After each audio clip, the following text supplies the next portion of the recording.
Gelukkig, hij ieder weer. De draafhinder van de sportredactie van Omroep Friesland wie meenam troch de oud-iersploeg van Nijengeer. Hij had een Belgisch werkhinder als nije vreun kregen. De beide hinders sloegen voortdurend ook publiek.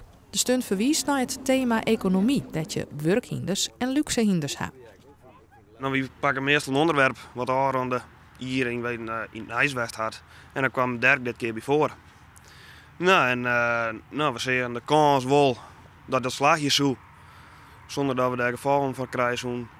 Nou ja, gaan we dat proberen. Gaan we het erop bij. De stunts waren in de aanronde weken vaar nogal wat argewaasje. Ik wil me eens vinden dat je een beest net broeken maaien voor een stunt.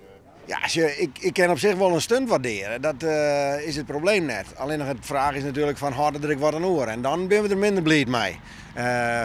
Publiciteit voor dit project is nooit verkeerd. Voor de jongens ook net.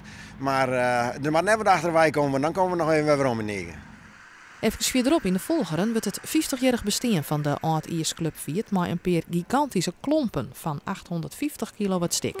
De klompen komen helemaal uit Zeeland bij en binnen ook een reactie op de economische situatie in de Waard. De dag is wel een hoogtepunt omdat het 50 keer is. Het is misschien net de grootste stunt, maar wel weer een zware stunt. Dus ik ben wel weer tevreden. En wat ben het voor klomp? Die ben van een kunstenaar. Volgens mij is het Peter de Koning hier. Een andere Nijiers traditie is vanzelfs de Nijiers doek. Die kost hier in Boeren, dat regisseur Steven de Jong het startschot jouwt. Fris het Nijier in. 4, 3, 2, 1,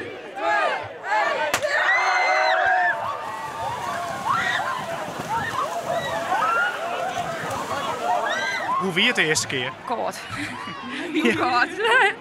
Maar ja, ik mag net zeuren. Zie het vorige keer, maar die het alleen het prut is, dus valt mij.